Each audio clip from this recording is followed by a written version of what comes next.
is, I look thought at it was you. maybe a bit pretentious to wear sunglasses, and I forgot. I'm in Los Angeles. I should have worn sunglasses. There we go. I will take You mine look off. very cool. Just for you. You look awesome! Please, take a seat, take a seat. I want to take a seat. I want to see these beautiful people. Yeah.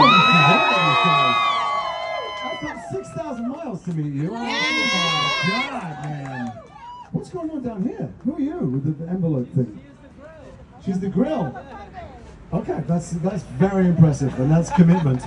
Nice. Jason, we're so happy to have you. This is really Can I exciting. tell you how much I love now? This is not because I'm here with Funko for me, but genuinely, I love Funkos. I'll tell you why.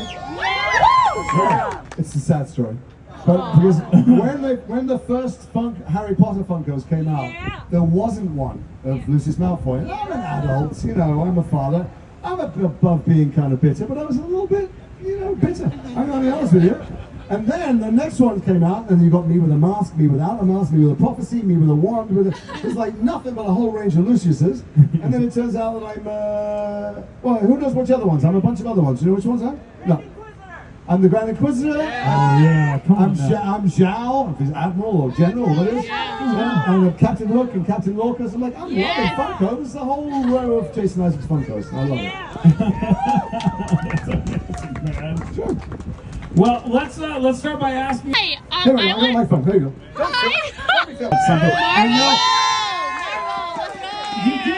You have appeared in a Marvel property. If I'm not- Oh yeah, no, I did. Oh, Electra, I did, but also I was the voice of the Brainiac. Is that Marvel? Was that DC? Yeah, Yes. no, it's DC. Oh, I'm getting confused. Is that wrong? That's DC. Superman's Oops. villain. Thank you. No, I like doing voice work. It's How do you feel about Tom Felton taking on the role of Lucius Malfoy in the Broadway show? Oh, I don't want to make you feel bad, but he's taking on the part of Draco. He's playing himself grown up. He's actually playing. I feel fantastic. I'm going to see him tomorrow. He's coming to London. We're going to go to Wimbledon together. I love Tom. He calls me dad. I call him son. I still feel parental, although he's got a lovely dad himself. And he's a terrific. You know, he's a man. He's an actor. He's going to play Draco as a man. And whoever thought that was going to happen? You should all go to New York and buy a ticket.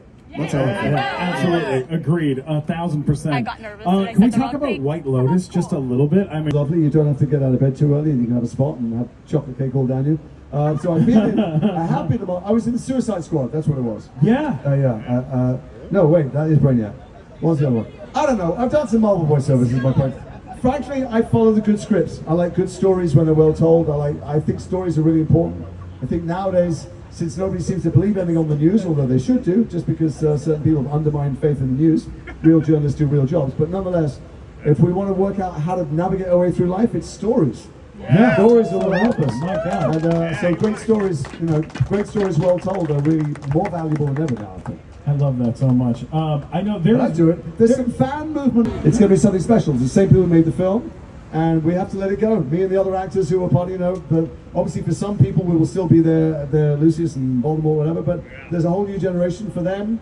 It'll be like Tom Holland as their Spider-Man instead of Tobey Maguire, and such is life. Now, well, I've heard stories, and there's rumors. It must be that- true. Did you hear it on the internet? Yes, I heard No, on the it's internet. definitely true. Well, I've heard stories about how your costume, how the look of your character was Yes. created. Would you mind telling? I don't this audience mind, just although a you've little probably bit? heard it if you've been anywhere in the last 10 years, because I've told the story many times. But when I got the job, I was kind of terrified because Alan Rickman was in the first film playing Snape, and Alan Rickman, nobody who's ever lived could do Sinister better than Alan Rickman. He was fantastic, and I saw him face to face. Rest in peace.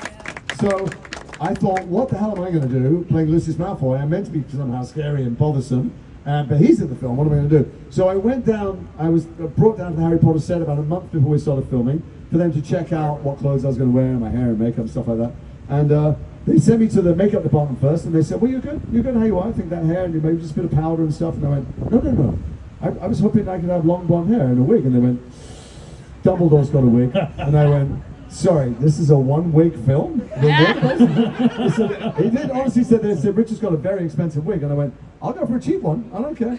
And they said, well, the director's actually seen some sketches. He's approved them. It's just you like this. And I look at the sketch, and there's a guy, like me, salt and pepper hair, and a pinstripe business suit and stuff. And I went, I'd really like to show him a wig. They said, well, we don't have anything. And I said, what about this? There was like a Baker foil, like a cheap $5 wig you'd get for Halloween. And I went, let me put that on. And they went, it's not really worth it. I went, please. So I took it. I went to the costume department, And they said, we're good, we're making you some suits, because he's a businessman. I went, no, he isn't.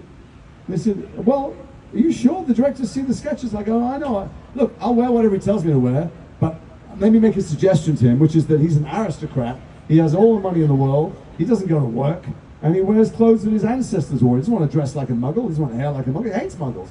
So she says, well, what do you want to wear? I said, I don't like a cape, or fur, or all that kind of stuff. She said, well, we don't have anything. And I said, what about, can I take that? It was like a curtain, big piece of velvet. And they said, yeah, if you want. So I wrapped it around me, and I went down to the set, and Chris Columbus, the director, was directing the Pixie scene with Gilderoy Lockhart. And I was with a young assistant, Jamie, and Jamie goes, look, and Chris turns around and he goes, where? And I go, it's me. And he went, what are you wearing? What is that on your head? And I said, okay, imagine, if you will, not this, but a long blonde wig. He went, a long blonde wig? Why? Did you see the sketches? I said, I saw them. I did see them. I'll do whatever you like, but I don't think he'd have his hair like a muggle. He went, uh-huh. What is that a curtain? I go, it is a curtain, but imagine it instead as a cape, or you know, like a fur or velvet or something. He goes, okay. Did you see the sketches? I said, I saw them. I said, I'll do whatever you like. He goes, is there anything else? And I said, yeah, I was thinking I could have a cane. You know, my wand could come out of the cane. He went, well, you know, the wands we have, this conceit in the movies is that we don't know where the wands come from. You just like, boom, and they're there. They just get pulled out of nowhere. I said, I know, I saw the first film, it was fantastic. I was thinking mine could come out of my cane. And he went, and it's appropriate here on Funko. He took about 5 seconds and he went, I think the toy guys are gonna love you. No! and that's how Lucius Malfoy I just did it on White Lotus. I just got a text from Patrick, who I'm hoping to see later. The kids who play my kids, so they'd be thrilled to get one whoop. You know, I have kids and I love people.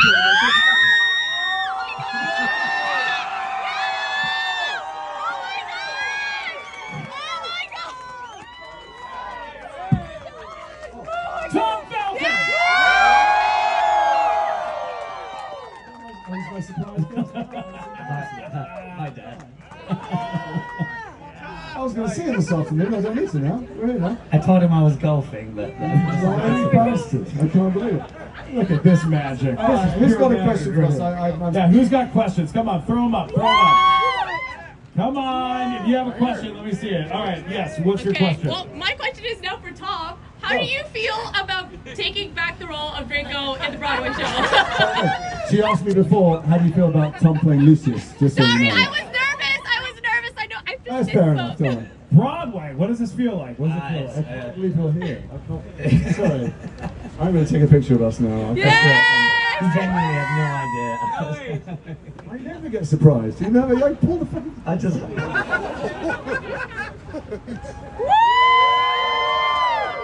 Sorry, So the question is about Broadway. What's it like doing a Broadway show and playing that character? It'll be my He hasn't done it yet. Yeah, No idea. it's the first time doing it, so I look forward to it. It's a character I'm familiar with, but he's grown up now and he has a son, so I look forward to stepping in. But I've seen him on stage, and anyone else here go to London and see him on stage? It was fantastic. Carried 222 Ghost Story, so he's pretty good on stage. Love it. Thank you. Thank you. All right, who else we got a question? We got a question from anyone else? One of the two. And everyone was listening, and he was so charming and lovely and friendly and sweet. I had no reason to fear him, and then the moment they said action, he turned it into a completely different person, and physically, mentally, and emotionally damaged me quite a lot. Oh no! As Lucius, not as That's like Rafe. Rafe was ice cold, wasn't he? With his Voldemort. He was Yeah. terrifying. He was fine off camera, but bloody hell. I was petrified of him in this election. still am. Love Yeah, that. that's true. Questions. Yes, up front. Yeah. Can I get your autograph? That's amazing. Yes. Can we get that famous line when you go, Potter! Potter! Well, you did it perfectly. That's exactly how we did it. Yeah, it's like how That was are you uncanny. gonna- That was like a flashback. Oh my God. I believe it's pronounced. I'm not doing it, no. I'll tell you why not. Because Lucius Malfoy, and to my mind, Draco Malfoy, live inside that world of Hogwarts. And if you do an impression here, you cheapen that world, which I believe. And if I do it poorly here, it will ruin the memory of me doing it well. People ask me to do it in the supermarket all the time. You know, say like somewhere. I haven't. I want to do it when I'm into it, when I feel like him, when I'm speaking like him, when I've got his arrogant attitude and all the rest of it. And if I do it poorly here, it will tarnish that memory. So I'm not going to do a bad impression. Good one. Very nice. Well Very said, nice. well said. I will say every time I call Daniel Radcliffe, who I start every phone call with, "Hello, Potter."